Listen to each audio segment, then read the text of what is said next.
Em nome do Pai, do Filho e do Espírito Santo. Amém. Vinde, Espírito Santo, enchei os corações dos vossos fiéis e acendei neles o fogo do vosso amor. Enviai o vosso Espírito e tudo será criado, e renovareis a face da terra. Continuando com as nossas meditações sobre como alegrar, fazer mais amável a vida aos outros, vamos pensar um pouquinho na presença de Deus sobre a generosidade. É uma das virtudes que mais contribuem para tornar a vida amável e que tem duas definições. A técnica diz, é a virtude daqueles que se dispõem a sacrificar os seus próprios interesses em benefício dos outros. E a definição de Cristo é a seguinte: ninguém tem maior amor do que aquele que dá a sua vida por seus amigos. Falar de generosidade é muito bonito, mas praticar essa virtude não é fácil. Para isso é preciso vencer a tendência egoísta de viver voltados para nós mesmos, mergulhados no poço do eu, onde o amor se afoga. Vamos tentar sair desse poço. Mas não esqueçamos que para alcançarmos um espírito de doação como o de Jesus, ou seja, a disposição de sacrificar os nossos interesses em benefício dos outros e dar a vida, é preciso vencer a mesquinhez, a avareza e o calculismo. Para isso precisamos lutar contra os inimigos da generosidade, que se podem resumir em 3 perguntas, sobre as quais vamos refletir. Por que eu? Por que isso? Por que tanto? Primeiro inimigo, por que eu?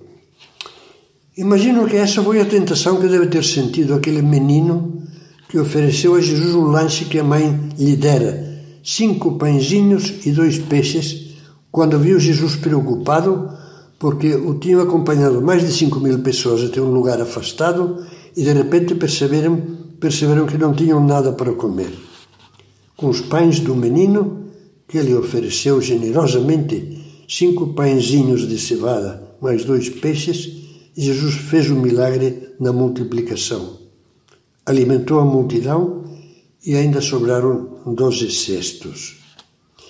Eu não duvido que antes de oferecer o seu farnel, o garoto deve ter tido que lutar intimamente. Ele ouviu Jesus pedir aos apóstolos que dessem de comer àquela gente. Escutou o cálculo rápido que fez o apóstolo Filipe. 200 denários de pão não bastariam para dar um pedacinho a cada um. Um denário era o salário de um operário por um dia de trabalho. E se lembrou de que essa quantia significava nada menos que o que se demorava 200 dias de trabalho para ganhar. Então pode ter pensado, por que eu tenho que me desprender disso? De que vai servir? Que pergunte aos outros se tem alguma coisa. Melhor seria pelo menos eu, podia dizer o garoto, pelo menos eu aproveitasse. Essa é a tentação que também nós experimentamos com frequência, cheia de muita lógica, mas é a lógica do egoísmo. Acontece que o gesto generoso e aparentemente inútil do menino tocou profundamente o coração de Cristo. Foi a ocasião do milagre da multiplicação dos pães. Portanto, deu um bem para muitos. Vamos pensar com calma. Quantas vezes já perguntamos com palavras ou sem elas, por que eu? E achamos natural.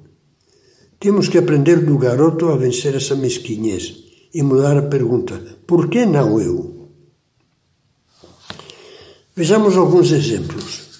Por que não sou eu quem ajuda a esposa ou a mãe nas coisas da casa? Por que não sou eu quem se esforça por sorrir quando o ambiente de casa está carregado e eu acho que a culpa é dos outros? Por que não sou eu quem arruma a cama todos os dias, sendo que sou eu aquele que a usa? Por que não sou eu quem se prontifica a ficar num domingo acompanhando um familiar doente ou convalescente e abandonar um plano muito agradável que tinha feito para aquele feriado. Por que não sou eu quem reserva tempo para ajudar um colega no trabalho ou no estudo, reduzindo o tempo que perco na internet e nas redes sociais? Por que não sou eu quem se oferece quando, em qualquer situação, precisam de um voluntário? Por que não sou eu o primeiro a perdoar ou a pedir perdão, mesmo que ache que tenho razões para ficar magoado? Já meditamos sobre isso. Por que não dou eu essa esmola, subvenção ou donativo, mesmo sabendo que isso não resolverá senão uma mínima parte da pobreza geral? Reaja a essas perguntas que são tentações. Mas não se esqueça de que se tiver um arranco de generosidade, logo vai aparecer o eterno vermezinho que rói por dentro e diz: não seja bobo, que adianta isso? Outros são os culpados, outros são os responsáveis. Será que vai sempre você a ser quem paga o pato? Se isso passa por sua cabeça, escute a voz de Cristo, que lhe diz: eu dei a vida por você. Você acha que adiantou? Aparentemente era tudo perda, mas graças a isso você e bilhões de almas podem esperar obter alegria aqui e depois na vida eterna. Todos os dias eu preciso dos teus 5 pãezinhos para derramar graças e fazer maravilhas. Segundo inimigo, por que isso? Essa tentação, por que isso? Deve tê-la sentido ao menos por uns instantes aquela pobre viúva de que também fala o Evangelho. Aquela viúva que fez vibrar de alegria o coração de Jesus. Nosso Senhor estava em frente do cofre das esmolas do Templo de Jerusalém, observando os doadores. Via muitos ricos depositando boas esmolas. Atrás deles, diz o Evangelho, chegando uma pobre viúva, lançou 2 pequenas moedinhas no valor de apenas 1 quadrante, que era a menor moeda da época. Ele chamou os seus discípulos e lhes disse: esta pobre viúva pôs mais do que todos os que lançaram no cofre, porque todos deram do que lhes sobrava.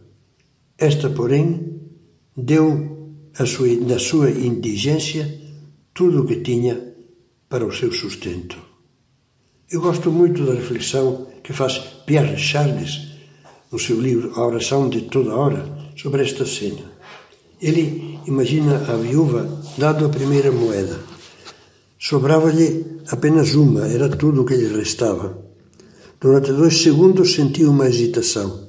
Dou a outra também, darei isso. Mas vence nela o amor a Deus. Estava na casa de Deus, no templo, a fé na providência. Expulsando a hesitação, a segunda moedinha tilinta dentro do cofre e dentro do coração de Jesus. Quais são as nossas segundas moedas? Vamos fazer um pequeno exame de consciência, pautando-nos por 4 palavras do ato penitencial da missa: pensamentos e palavras, atos e omissões. Pensamentos.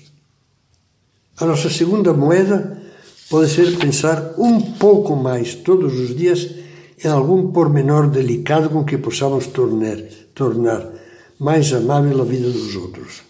Ou uma surpresa agradável, ou um pequeno presente ou lembrancinha que indique que nos lembramos deles, ou um plano de fim de semana que quebre a monotonia habitual, ou rezar mais um Pai Nosso ou umas Ave Marias por aquele que sofre.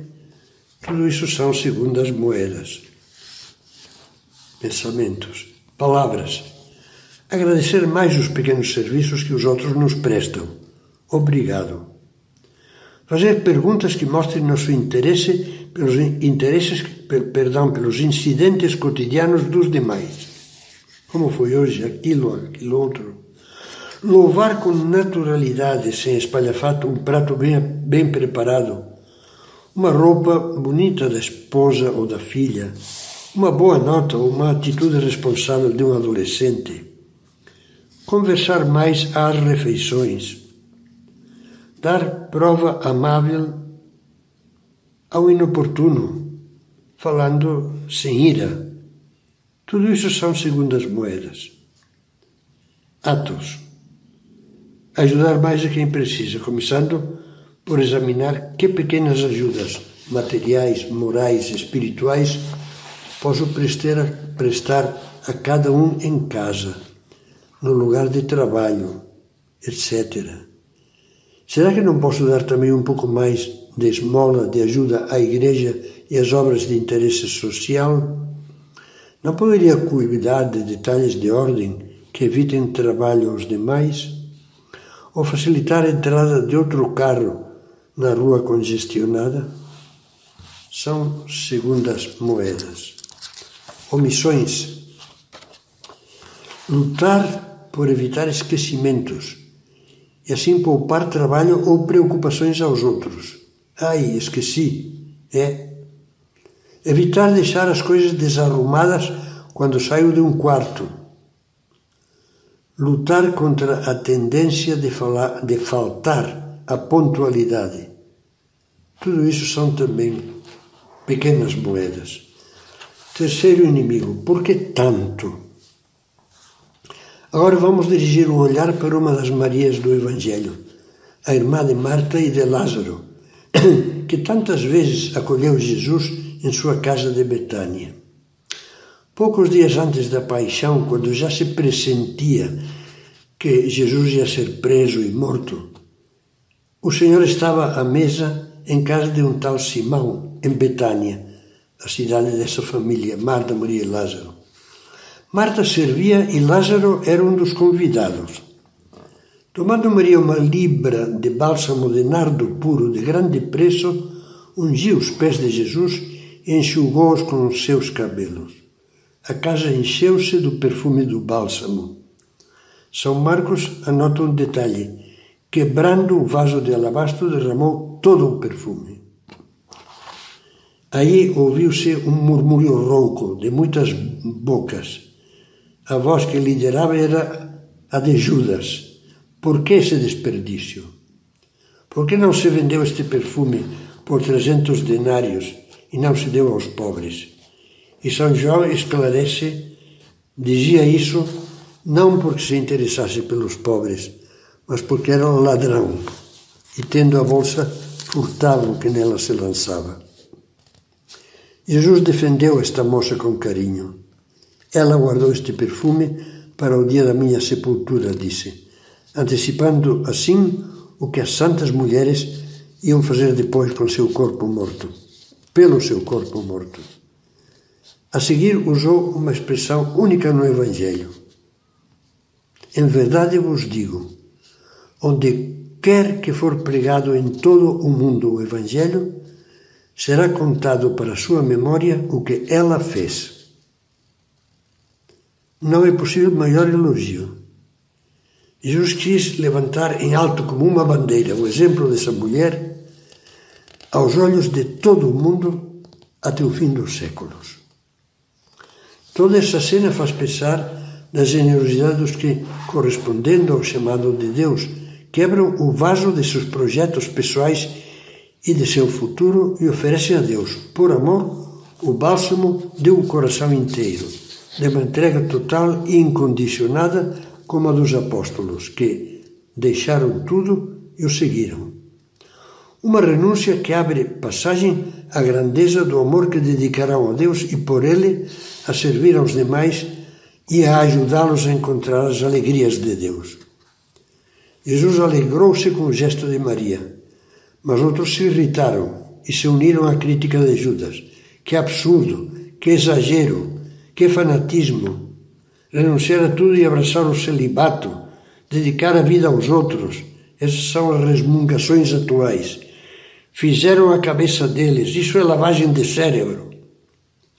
Como é possível que famílias cristãs, pais católicos, amigos da família, até mesmo pagãos, a quem nada importam a igreja e a religião, se dediquem a botar o grito no céu e a fazer a vida impossível para quem foi generoso para seguir feliz uma vocação de entrega? Falta-lhes fé, falta-lhes amor. provavelmente nunca saborearam as maravilhas da generosidade cristã.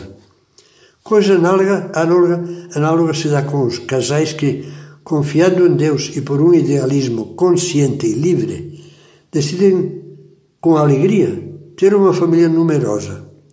Sobre eles caem sempre críticas, como caíram sobre Maria na ceia em Betânia. Que loucura! Vocês são uns irresponsáveis por mais um filho num mundo como o nosso.